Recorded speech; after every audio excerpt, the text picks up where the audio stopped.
दोस्तों, भारत एक developing country यानी कि एक विकासशील देश है। वक्त के साथ साथ देश नई ऊंचाइयों को छू रहा है। राज्य सरकार के साथ मिलकर केंद्र सरकार आगे बढ़ रही है और काम कर रही है। लेकिन इस बीच हम आपसे कहें कि भारत के ऐसे 10 राज्य जो पूरे भारत को कर्जे में डुबो सकते हैं, तो यकीनन आप सुनकर हैरान हो गए होंगे और सोच रहे होंगे कि वह कौन से राज्य है, आखिर इन पर ऐसा कौन सा बोझ है जिनके कारण पूरे देश की मुश्किलें बढ़ सकती है। तो आज की इस वीडियो में हम इसी पर विस्तार से चर्चा करेंगे। साथ ही इस पर भी बात करेंगे कि केंद्र सरकार को वक्त रहते कौन से कदम उठाने चाहिए जिससे आने वाले समय में ऐसी स्थिति पैदा ही ना हो। देखिए, सबसे पहले तो आपको यह बताते हैं कि आरबीआई यानी कि रिजर्व बैंक ऑफ इंडिया ने हाल ही में एक रिपोर्ट पेश की थी। इस रिपोर्ट में कहा गया था कि देश के ऐसे 10 राज्य हैं जो दिन पर दिन कर्जे के तले दबते चले जा रहे हैं। अगर समय रहते हुए इन राज्यों ने अपने खर्चे और आमदनी को बैलेंस नहीं किया तो वो दिन दूर नहीं जब पूरा भारत कर्जे में होगा। जाहिर है कि आरबीआई की रिपोर्ट देश के हर नागरिक के लिए हैरान कर देने वाली भी है। खैर, इस लिस्ट में जो राज्य शामिल है उनके बारे में अब जान लीजिए। सबसे पहले बात करते हैं ऐसे 5 राज्यों की जो कर्जे के बोझ तले दबे हुए। यह राज्य वेस्ट बंगाल, बिहार, झारखंड, पंजाब और राजस्थान। अब यह राज्य कितने कर्जे में है यह बताए उससे पहले आप यह भी जान लीजिए कि देश में सेंट्रल और स्टेट गवर्नमेंट की फाइनेंशियल अकाउंटेबिलिटी यानी कि वित्तीय जवाबदेही के लिए भी कुछ मानक तैयार किए गए हैं। अब जैसे कि केंद्र सरकार के लिए जीडीपी का 60% तय की गई है।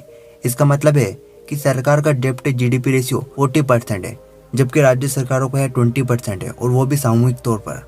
अब जब हम बात करते हैं 5 राज्यों की, तो इनका डेप्ट रेशियो 20% से भी कई गुना आगे बढ़कर 35% पहुंच गया है, जिसमें सबसे ज्यादा कर्ज लेने वाला राज्य पंजाब है।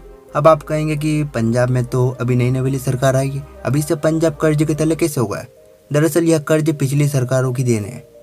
पंजाब में कर्जे की हालत को लेकर भगवंत मान सरकार ने श्वेत पत्र जारी किया था, जिसमें यह बताया गया था कि सरकार के ऊपर कितना कर्ज है और उसका ब्याज देने के लिए भी सरकार को कर्जा लेना पड़ सकता है। उनके कहने का मतलब यह है कि पिछली सरकारों को ब्याज नई सरकार को कर्ज लेकर चुकाना पड़ रहा है। तो जनाब, आपकी सरकार भी तो यही कर रही है ना। इसने भी तो फ्री के वादे जनता से किए, तो फिर क्या? पंजाब में इस फ्री बिजली, फ्री पानी के चक्कर में कई फाइनेंशियल प्रॉब्लम गहरा ना जाए पंजाब का, जिसका खामियाजा पूरे देश को भुगतना पड़े। पंजाब में अभी भी फ्री की बिजली देने जैसी कई योजनाएं लागू है, जिसमें उसके कर्ज की स्थिति खराब होती ही जा रही है। पंजाब को पुराना कर्ज चुकाने के लिए नया कर्ज लेता है, और इस तरह स्थिति है कि पंजाब डेप्ट टू स्टेट जीडीपी रेशियो साल 2021-22 में 53% पहुंच चुका था। सोचे कहां पर 20% का स्टैंडर्ड तय किया गया था और कहां 53% हो गया, यानी कि 2 गुने से भी ज्यादा। मतलब यहाँ तो पानी सिर से ऊपर जा चुका है और पंजाब पूरी तरह कर्जे में डूब चुका है। सिर्फ पंजाब ही नहीं, इस लिस्ट में राजस्थान 39.8% डेप्ट टू रेशियो के साथ दूसरे स्थान पर आता है। फिर पश्चिम बंगाल 38.8% और केरला 38.3%। यह राज्य डेडलाइन से भी ऊपर जा चुके हैं। इसके बाद बचे जो 5 राज्य हैं उनके नाम भी आपको बता ही देते हैं: आंध्र प्रदेश, झारखंड, मध्य प्रदेश, उत्तर प्रदेश और हरियाणा। अब आप कहेंगे कि अब बचा क्या है? देश के सभी महत्वपूर्ण राज्य ही तो कर्ज में है।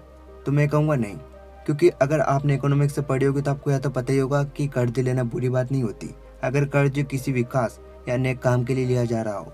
क्योंकि कर्ज तो दुनिया के लगभग हर विकसित देश भी लेते हैं, और ऐसा भी नहीं कि भारतीय राज्य कर्ज कम करने के लिए कोई काम नहीं कर रहे हैं। यूपी, मध्य प्रदेश, बिहार और पश्चिम बंगाल सरकार इस बात पर ध्यान दे रही है कि अब और कर्ज न लिया जाए। अगर कर्ज लिया भी जाए तो विकास का काम इतनी तेजी से हो कि इसे वसूला जा सके।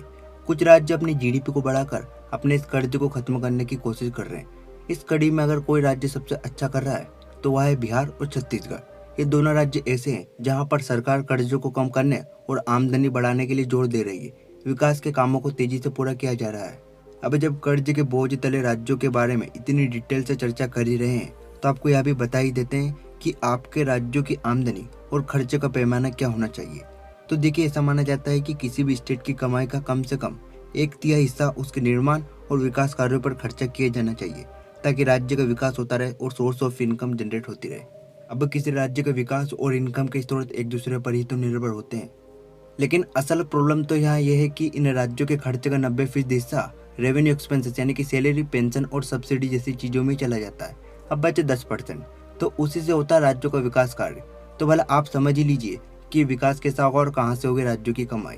यहीं से शुरुआत होती है कर्ज लेने की, जिसके ब्याज को चुकाने के लिए भी कर्ज लेना पड़ता है। लेकिन फिर भी आपको लगता है कि बिजली या कोई अन्य वस्तु आपको फ्री में मिल जाए और राज्य का विकास भी हो जाए, तो ये जरा मुश्किल है।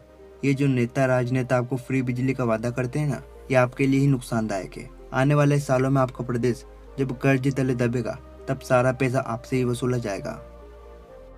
उम्मीद है अब आपको सारी बातें समझ आ गई होगी, और अगर आपको ये वीडियो अच्छा लगा हो तो वीडियो को लाइक करें और चैनल को सब्सक्राइब कर बेल आइकन प्रेस करें ताकि हमारी वीडियो पहुंचे आपके पास सबसे पहले। इसी के साथ आज की वीडियो में इतना ही, फिर मिलते हैं किसी अगले वीडियो में। तब तक के लिए जय हिंद जय भारत।